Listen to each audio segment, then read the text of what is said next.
Muito bem, pessoal. Hoje mais uma aula de biologia. Hoje falaremos dos tecidos, tecido epitelial, dos 4 tecidos animais, tecido epitelial conjuntivo, tecido muscular e nervoso. Hoje falaremos especificamente de tecido epitelial, aquele tecido que reveste o nosso corpo.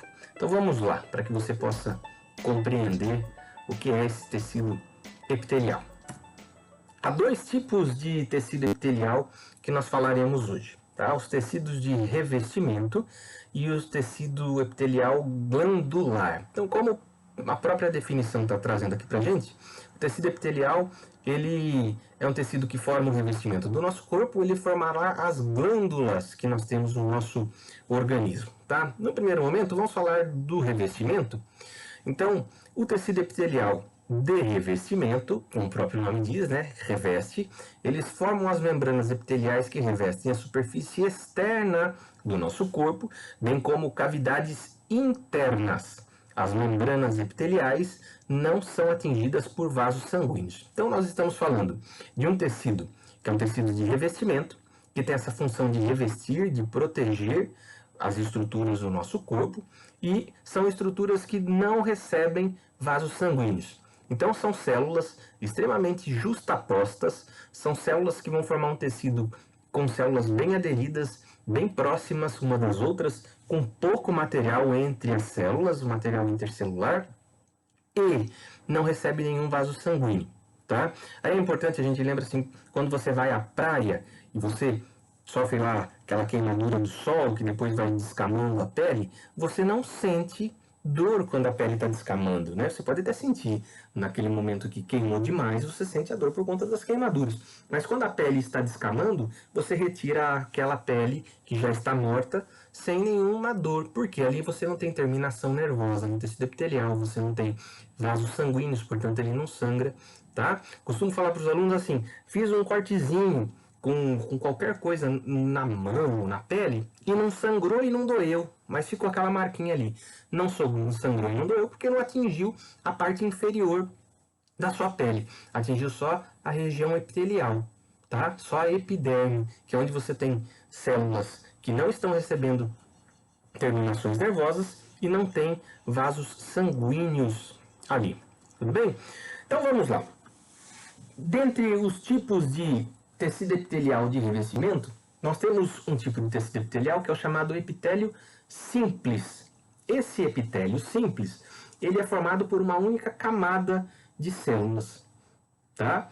E essas células que formam um epitélio simples, elas revestem, por exemplo, no caso aqui, um epitélio simples pavimentoso chamado endotélio. O endotélio é o revestimento interno de vasos. Nós temos aqui, olha, um vaso sanguíneo com esse revestimento chamado de endotélio, que são as células que formam essa camada fininha dentro do lúmen do vaso, tá? Isso aqui é um vaso, uma veia, uma artéria. Nós temos aqui esse revestimento interno, que são as células endoteliais. Então, como nós podemos observar aqui, o epitélio simples, formado por um conjunto de células, ele reveste algum outro tipo de tecido, e esse tecido que é revestido é o tecido conjuntivo, que é esse tecido que vem embaixo, que a gente vai falar em outro momento, tá bem? Então o endotélio são essas células que revestem os vasos sanguíneos, tem um epitélio simples do tipo pavimentoso, como se fosse um pavimento, está recobrindo ali aquele tecido. Nós temos aqui uma imagem que é interessante, queria mostrar para vocês, essa é a imagem de um vaso. A gente ouve muitas vezes falar sobre isso e talvez não saiba como acontece.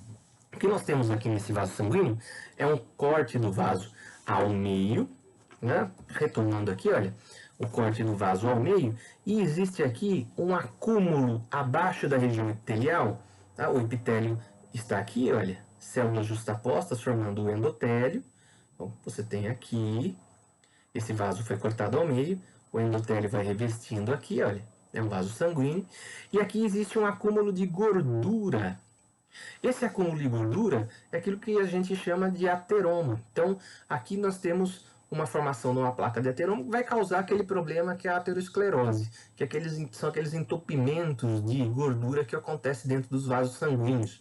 Tá? Essa imagem ela é legal porque ela mostra isso, e nós vamos ver que gordura é um tipo de tecido conjuntivo na aula seguinte, mas aqui a gente consegue já observar essa característica interessante desses problemas que acabam ocorrendo em algumas pessoas aí. E aí você tem, por exemplo, colocar um stent.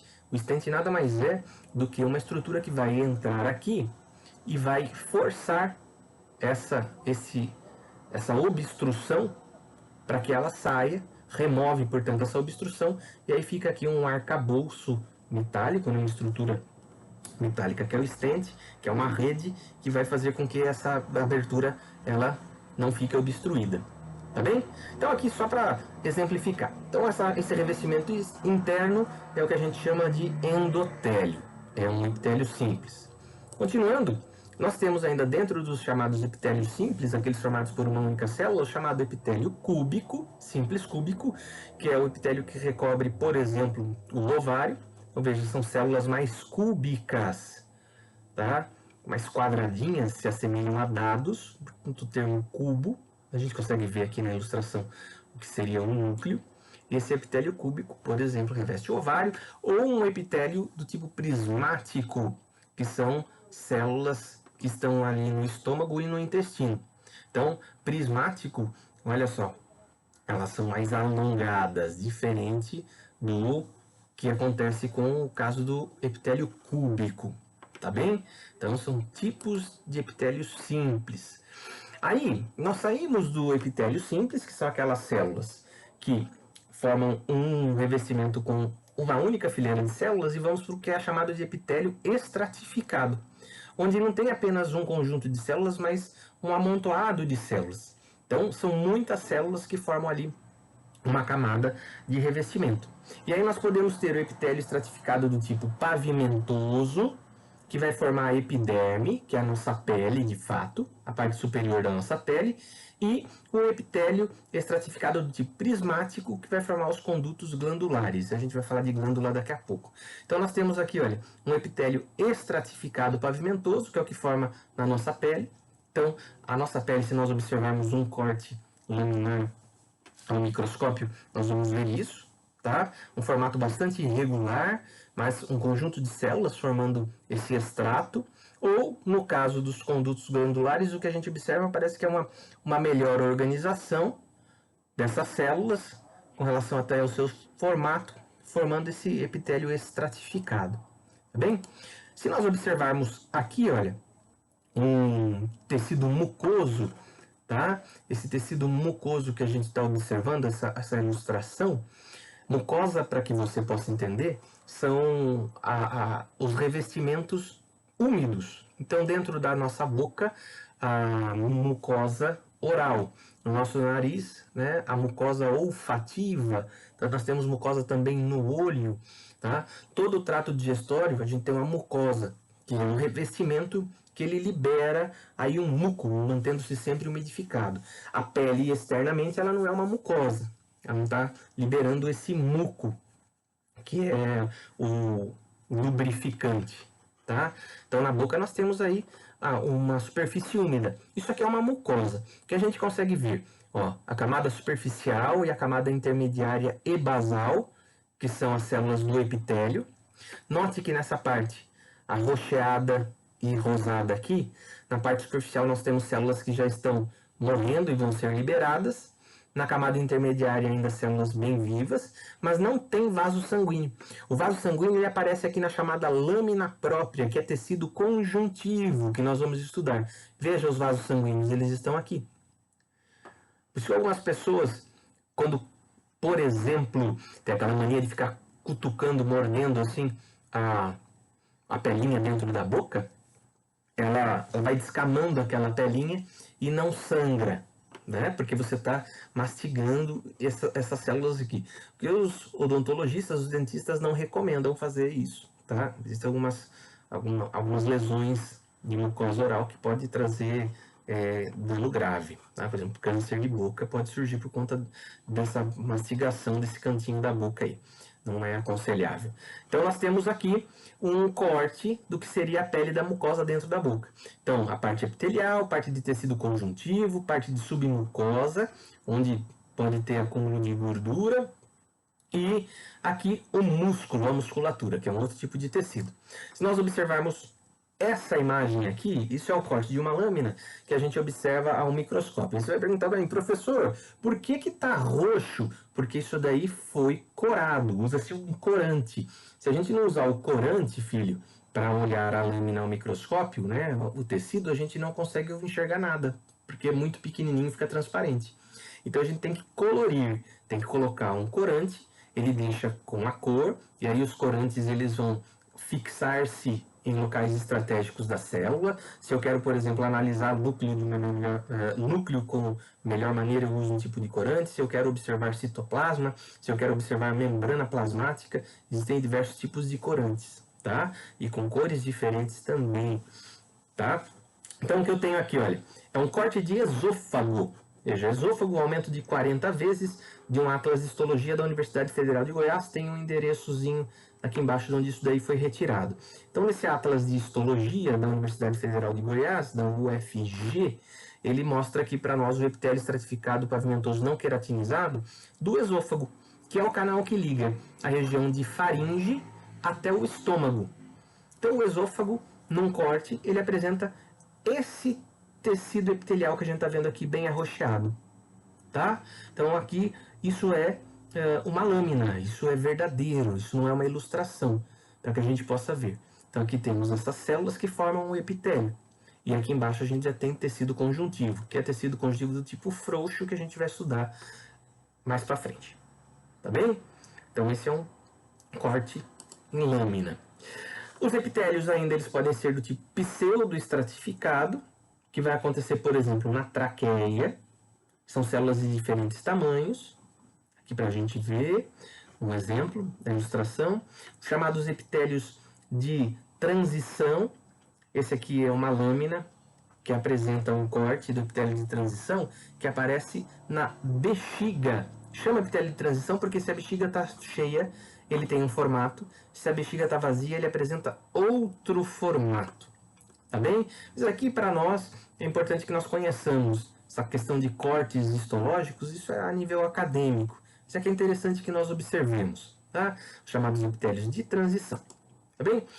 Além dos revestimentos, então vamos lá, revestiu todo o nosso corpo, aí nós temos a mucosa, que é essa molhada que eu falei para você, tem a pele, que é um revestimento externo, tá bem? É interessante ainda, embora eu não tenha colocado nos slides, tem um tipo de revestimento que se chama serosa. As serosas, elas revestem algumas estruturas do nosso corpo, alguns órgãos. Por exemplo, a serosa que reveste o coração, chamada de pericárdio. Então, é um revestimento, é uma bainha, uma membrana que reveste ali o coração. Ou o pulmão, no caso da pleura, ou até mesmo as vísceras, né, a cavidade abdominal, que é o chamado peritônio. É um revestimento, portanto, que mantém ali os órgãos alojados na cavidade abdominal. Além do revestimento, nós temos as glândulas, tá bem?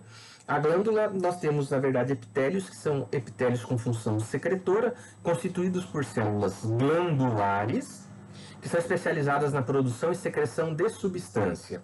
E aí nós temos glândulas que serão exócrinas e endócrinas. Então nós vamos observar essas diferenças. Nas glândulas exócrinas, como o próprio nome diz, exo, é externo, nós temos, na verdade, glândulas que estão produzindo substâncias que serão eliminadas num ducto que levam essa substância a ser eliminada para o meio externo. Então elimina essa substância. Nós temos aqui alguns exemplos de glândulas exócrinas. Então, glândulas do tipo tubulosa, acinosa, que são glândulas exócrinas simples, ou as compostas, são acinosas, tubulosas também, ou tubuloacinosas, a mistura das duas. Entre as glândulas exócrinas, nós temos as glândulas produtoras, por exemplo, embora eu tenha passado aqui o slide, vamos voltar, nós temos glândula sudorípara, glândula salivar, glândula mamária, que são glândulas que produzirão substâncias que serão eliminadas do corpo, que vão para o lado externo. Então o suor elimina água e sais no meio externo para que você tenha um resfriamento da pele, manutenção da temperatura. A glândula sebácea está produzindo ali o sebo, a gordura, que é um lubrificante para os pelos e para o tecido epitelial. tá bem? Glândula mamária vai produzir o leite, elimina esse leite para que o bebê possa mamá-lo, ou a glândula salivar que está produzindo saliva e eliminando dentro da boca, são glândulas desse jeito que nós temos aqui na ilustração. Veja, são células epiteliais que vão formá-las. Tá bem? Existem as glândulas chamadas de glândulas endócrinas. As glândulas endócrinas, e aí vem de endo, dentro, e aí a endocrinologia estuda essas glândulas endócrinas, são aquelas que não existe um tubo de eliminação, mas a glândula, ela produz substâncias, no caso, hormônios, que serão eliminados na corrente circulatória. E aí esse hormônio, em pequenas quantidades, eliminados ali na corrente circulatória, nos vasos que estão ao redor da glândula, vão levar esses hormônios até os seus alvos. Tá? Um exemplo a gente tem aqui, hipófise, glândula tireoide, adrenal e etc. Elas têm esses formatinhos. Não existe um tubo de eliminação, mas a glândula ela vai produzir o hormônio e vai eliminar esse hormônio nos vasos que estão ao redor, nos capilares.